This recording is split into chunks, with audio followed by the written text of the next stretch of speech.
So mental stability can also be experienced by contemplating the states of consciousness and virtuous attitudes and behaviors of spiritually enlightened saints and sages. Now, this is a good one. Let me read it one more time. Listen closely. Mental stability can also be experienced by contemplating the states of consciousness and virtuous attitudes and behaviors of spiritually enlightened saints and sages. All right.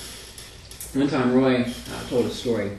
He said Yogananda was giving a talk to a big gathering of people. And he said, some of you in this life will be Jivan Muktas, and some of you will be supremely free, and all this sort of thing.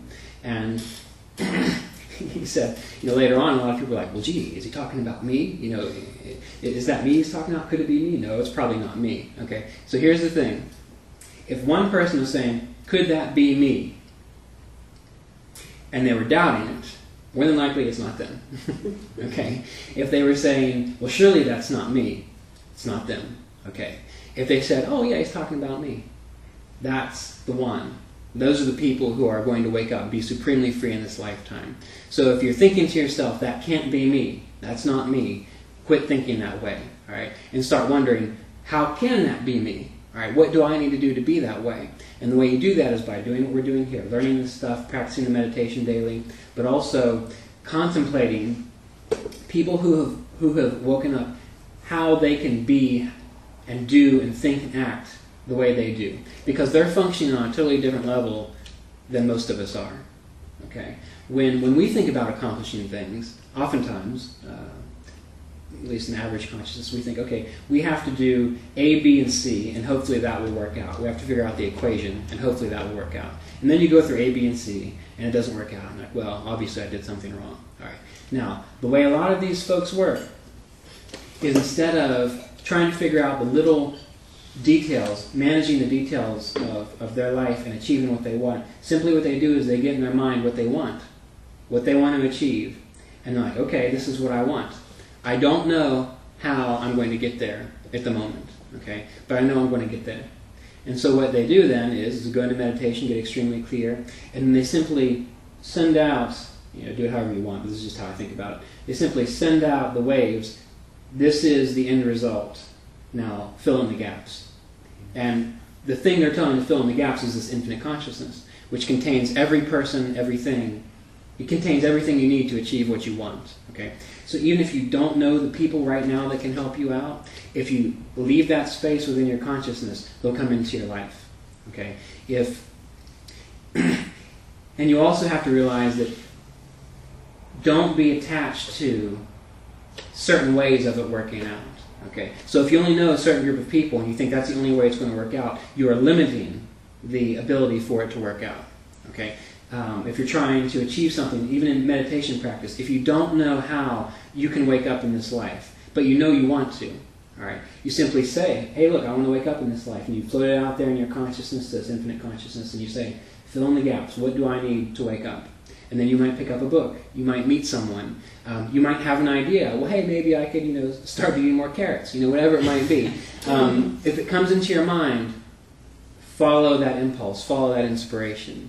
And that's going to start slowly expanding your ability to invite the grace that's always there to provide for you into your life because you're open to it. You're not cutting it off because you think it needs to be a certain way. The same thing about your awakening practice. Don't think that you're going to be a certain way when you're fully awakened God, because you're not going to be a certain way when you're fully awakened God. You're not going to be the way you think you're going to be when you're awakened God. You're simply going to be awakened God. And you could be doing anything. You could be thinking anything. You could be anywhere in your life. You could be doing working on Wall Street, whatever it might be. It'll lead you in a way to where you'll be fulfilling your life's purpose, and you'll be awakened God. So there's no specific formula. There's no specific way of being that will get you there. There's only your way of getting there. And you find that way by trusting yourself, by doing little things you know you need to be doing, maintaining that inner clarity that it's possible, that it's going to happen, that assurance. The faith that they talk about, the faith the size of a mustard seed can move mountains. The faith is the key. If you're in a healing process and you don't think anything that you do is going to work, nothing you do is going to work. That's very something to get in your head. If you don't think anything you do is going to work, it's not going to work. There's a story in Autobiography of a Yogi where, let me think, Swami Sri Yukteswar, one of his friends, died. And he kept going to Lahiri Mahasaya saying, please heal my friend, you need to heal my friend. He's very sick. And then Lahiri Mahasaya just said, he'll be fine. He'll be fine. And so Sri Yukteswar went back and saw his friend, and the doctor said he's probably got about a half hour to go, and then he's going to croak. And Sri Yukteswar freaked out and went back to Lahiri Mahasaya and said, please do something. He's like, he'll be fine, don't worry about it. And he went back the next day, and his friend was dead. Or he went to Lahiri Mahasaya, and he said, well, how can he be fine? He's dead now. And Lahiri Mahasaya said, oh, you wanted some tangible aid to help you out. He's like, take some oil from that lamp there and drop 7 drops into his mouth. And so he took the oil. It was just the kind that you light a lamp with. And he put 7 drops in his dead friend's mouth. And in the book, it's explained that his friend shivered and shook and all kinds of crazy stuff. And then he woke up, and he felt fine. And then he went back to Sri Yukteswar, or Lahiri Mahasaya, and he said, well, what happened? He's like, well, I just used this simple thing to stimulate your faith. There was nothing special about the oil. Nothing at all special about the oil. The power was in the consciousness of the faith of knowing that this person was going to be good. And Sri Yukteswar did not think he was going to be good because all he kept seeing was his friend dying. But then when Lahiri Mahasaya said, drop these 7 drops in his mouth and he'll be fine.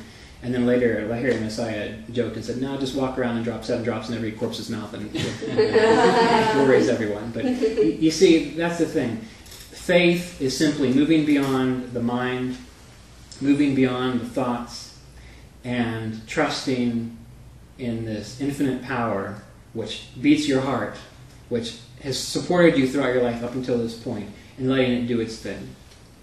If you've watched The Secret, and if you've heard about how your thoughts create your reality, and you just can't change your thoughts, you just keep thinking in these negative ways, here's what I do. I meditate, I get quiet, I get calm, and the thoughts keep going, and I simply float out there on the consciousness. I say, God, you're more powerful than my thoughts. So even though I keep thinking all this crazy stuff, just get it done. Okay? And then your thoughts can do all at once. All that they want to do, they can go crazy, they can make you doubt, they can make you think all the worst situations, but you know that your thoughts don't have power to influence the situation because you've told the universe, don't pay attention to my thoughts, just get the results done.